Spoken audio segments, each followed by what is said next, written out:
नमस्कार, मैं रचना शर्मा। चढ़ती कला टाइम टीवी देख रहे सभी दर्शकों का स्वागत करती हूं। आप देख रहे हैं हिंदी के समाचार। समाचारों की शुरुआत से पहले एक नजर आज के मुख्य सुर्खियों पर।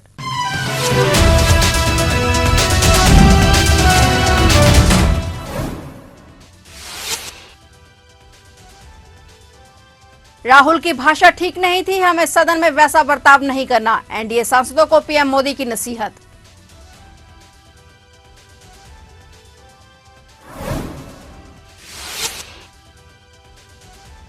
हिंदुओं को हिंसक बोल निशाने पर आए राहुल गांधी। राहुल गांधी का जमकर हो रहा विरोध। दिल्ली के बाद गुजरात में भी बड़ा हंगामा।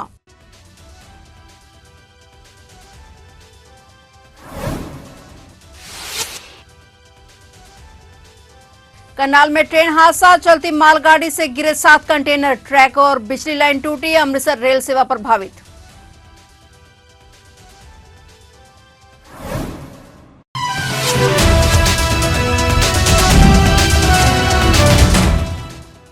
और अब समाचार विस्तार से।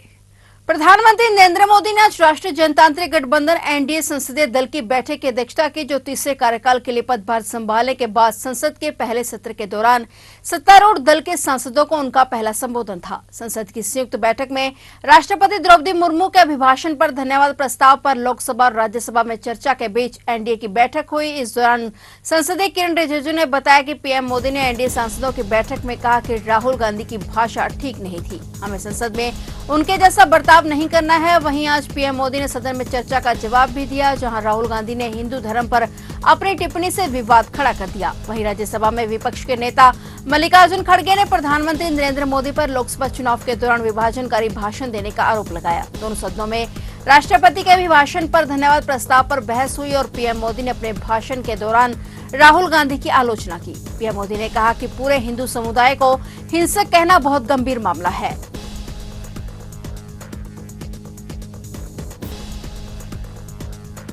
लोकसभा में विपक्ष के नेता कांग्रेस सांसद राहुल गांधी के बयान पर बजरंग दल का गुस्सा फूट पड़ा है। बजरंग दल के कार्यकर्ताओं ने गुजरात प्रदेश को कांग्रेस समिति जीपीसीसी के दफ्तर पर तालाबंदी कर दी। लोकसभा में राहुल गांधी की स्पीच में हिंदुओं को हिंसक बताने के आरोप के साथ कार्यकर्ताओं ने कांग्रेस दफ्तर पर दावा बोला और पोस्टरों पर काली पोती के साथ राहुल गांधी की तस्वीरों वाले कुछ स्टिकर लगाए। बता दें कि लोकसभा में हिंदुओं को लेकर दिए गए बयान के बाद राहुल गांधी का जमकर विरोध किया जा रहा है। दिल्ली के बाद गुजरात में भी हंगामा बढ़ गया है। वहीं राहुल गांधी के पक्ष में उनकी बहन प्रियंका गांधी भी उतर आई हैं। उन्होंने अपने भाई राहुल गांधी के हक में बोलते हुए कहा कि उन्होंने कुछ गलत नहीं कहा। वहीं कांग्रेस पार्टी ने बजरंग दल के कृत्य पर पलटवार करते हुए कहा कि राहुल गांधी ने लोकसभा में बिल्कुल सही कहा था।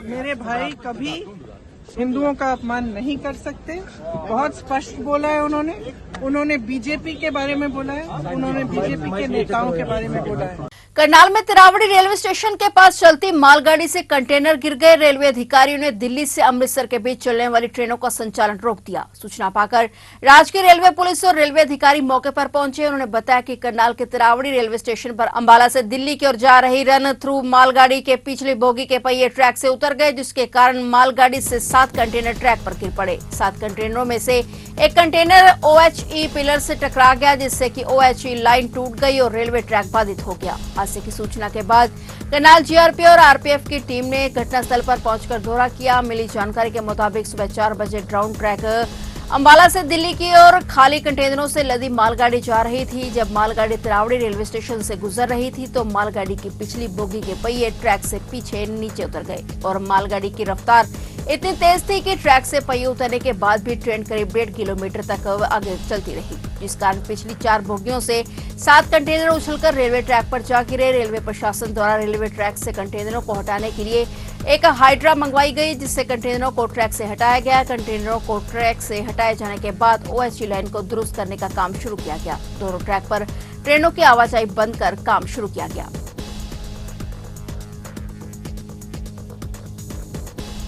नए कानून के लागू होने के बाद पूरे देश में भारतीय दंड संहिता की परिभाषा बदल गई है। कई धाराओं में बदलाव किया गया है, जिसकी जानकारी आम लोगों तक पहुंचाने के लिए सीधा संवाद किया जा रहा है। नए कानून को लेकर प्रशासनिक अमला सक्रिय होकर थानों में गोष्ठी कर लोगों को कानून का पाठ पढ़ा रहे हैं और उन्हें नए कानूनों को लेकर जागरूक किया जा रहा है। उन्होंने जानकारी दी गई कि अब धाराओं में क्या परिवर्तन किए गए हैं। कानून की तमाम धाराओं को अब किसी और आईपीसी की धारा से जाना जाएगा। इसकी विस्तृत जानकारी आम लोगों को दी गई। अधिकारियों ने लोगों से बताया कि इस नए कानून से निश्चित तौर पर समाज में बदलाव देखने को मिलेगा और लोगों को बेहतर न्याय मिलेगा।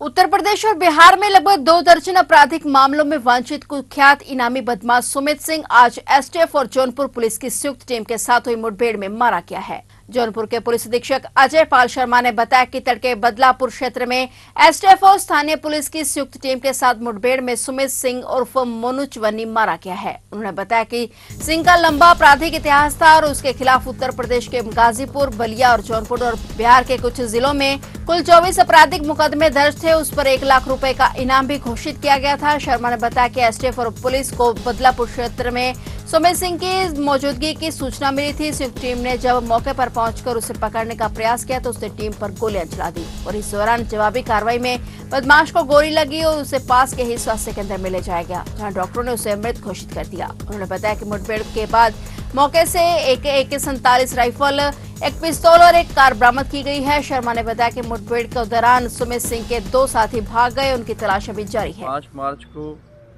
एक अपराधी सुमित कुमार उर्फ मोनू चवन्नी के द्वारा अपने साथी के साथ मिलकर फायरिंग कर रंगदारी मांगने की घटना कारित की गई थी।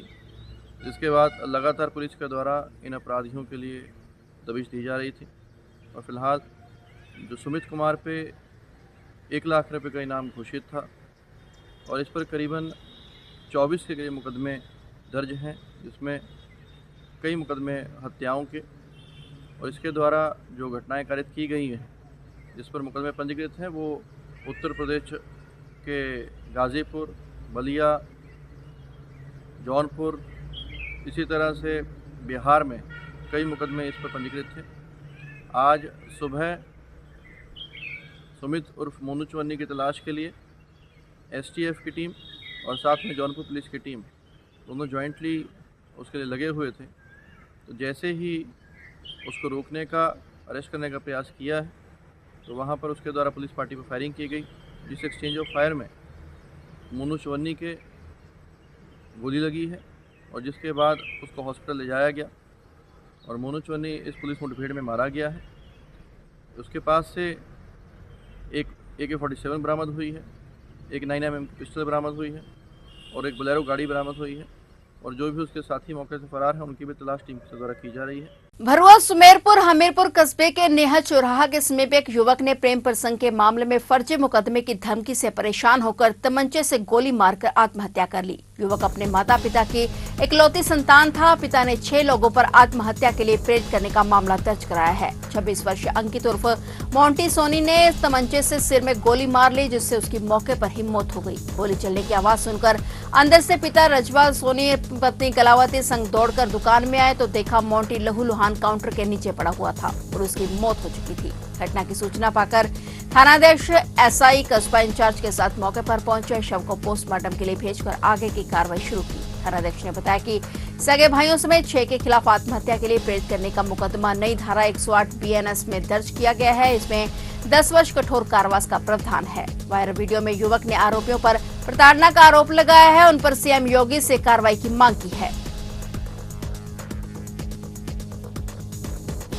गुरुग्राम की एक हाउसिंग सोसाइटी में दिल दहला देने वाला मामला सामने आया है। यहाँ एक 16 वर्षीय लड़के ने सोसाइटी में पड़ोसी के फ्लैट से आभूषण चुराते हुए पकड़े जाने पर 9 वर्षीय लड़की की कथित तौर पर गला घोंटकर हत्या कर दी और उसके शरीर में आग लगा दी। उन्होंने कहा कि पीड़िता और आरोपी दोनों के परिवार गुरुग्राम के 2 अलग अलग टावरों में रहते हैं और उनके बीच में अच्छे संबंध थे। पुलिस ने कहा कि 4th कक्षा में पढ़ने वाली लड़की की मां आरोपी के घर पर थी जब उसने कथित तौर पर इस कृत्य को अंजाम दिया। पुलिस ने बताया कि आरोपी लड़का 10वीं कक्षा का छात्र, जिसे पुलिस ने पकड़ लिया है। उन्होंने कहा कि वह 20,000 रुपए का कर चुकाने के लिए गहने चुरा रहा था और एक वरिष्ठ जांच अधिकारी ने कहा कि आरोपी लड़के ने पुलिस को बताया कि वह उसे मारना नहीं चाहता था, लेकिन जब लड़की ने चुप रहने से इनकार कर दिया तो उसने पकड़े जाने के डर से उसका गला घोंट दिया। पुलिस ने बताया कि मामले में एफआईआर दर्ज कर ली गई है। अधिकारी ने बताया कि लड़की ने कथित तौर पर उसका गला घोंट दिया और इसके बाद उसने कथित तौर पर घर के मंदिर से कपूर लेकर उसके शरीर में आग लगा दी। कुछ देर बाद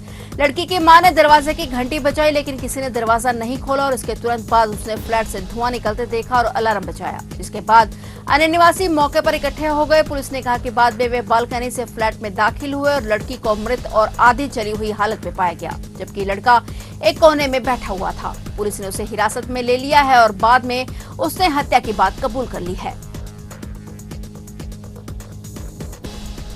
उत्तराखंड में मानसून ने लोगों की मुश्किलें बढ़ानी शुरू कर दी हैं। बद्रीनाथ धाम में अलकनंदा का रौद्र रूप देखने को मिल रहा है। यहाँ जो अलकनंदा सामान्य दिनों में तप्तकुंड से करीब 15 फीट नीचे बहती थी, वो अब मात्र तप्तकुंड से 6 फीट नीचे ही बह रही है। वहीं मौसम विभाग ने अगले 3 दिनों तक बारिश को लेकर फिर से ऑरेंज अलर्ट जारी किया हुआ है। पहाड़ों में हो रही बारिश के कारण बद्रीनाथ धाम में अलकनंदा का जलस्तर बढ़ गया है, तो अलकनंदा का जलस्तर खतरे के निशान को पार कर गया है। इसके बाद तप्तकुंड को भी खाली करा लिया गया है। वहीं ब्रह्मकपाल क्षेत्र के साथ ही गांधी घाट और नारदकुंड जलमग्न हो गया है। बद्रीनाथ धाम में अलकनंदा का जलस्तर बढ़ने से पुलिस प्रशासन अलर्ट पर है। उन्होंने अनाउंसमेंट तीर्थयात्रियों को अलर्ट किया है और अलकनंदा के घाट खाली कराए गए और विभाग ने लोगों से अपील की है कि वो नदियों के किनारे ना जाएं और बहुत जरूरी होने पर ही पहाड़ी मार्गों पर सफर करें। पुलिस ने लोगों की सुरक्षा को देखते हुए घाटों को खाली कराया। वहीं अलर्ट को देखते हुए पौड़ी गढ़वाल, बागेश्वर, नैनीताल और चंपावत के जिलाधिकारियों ने कक्षा 1 से 12वीं तक सभी निजी और सरकारी स्कूलों को छुट्टी के आदेश दिए हैं। बाबा अमरनाथ यात्रा के लिए 6461 तीर्थयात्रियों का चौथा जत्था भी भगवती नगर बेस कैंप से दक्षिण कश्मीर स्थित बालटाल और पहलगाम के लिए रवाना हो चुका है। जम्मू से भेजे गए जत्थे में बालटाल के लिए 2321 तीर्थयात्रियों को सीआरपीएफ की कड़ी सुरक्षा के बीच 118 वाहनों में भेजा गया है, जबकि पहलगाम के लिए 4140 तीर्थयात्रियों को कड़ी सुरक्षा के बीच 147 वाहनों में रवाना किया गया। हालांकि जम्मू और कश्मीर में बारिश होने के बावजूद यात्रा को रोका नहीं गया, जबकि रामबन सहित कुछ एक जगहों पर यात्रा को रास्ता अवरुद्ध होने के चलते कुछ देर रोकने के बाद पवित्र गुफा के दर्शनों के लिए रवाना कर दिया गया। फिलहाल हिंदी के समाचारों में इतना ही और नए समाचारों के साथ फिर से हाजिर होंगे। तब तक के लिए देखते रहिए चढ़ती कला टाइम टीवी और मुझे दीजिए इजाजत। धन्यवाद।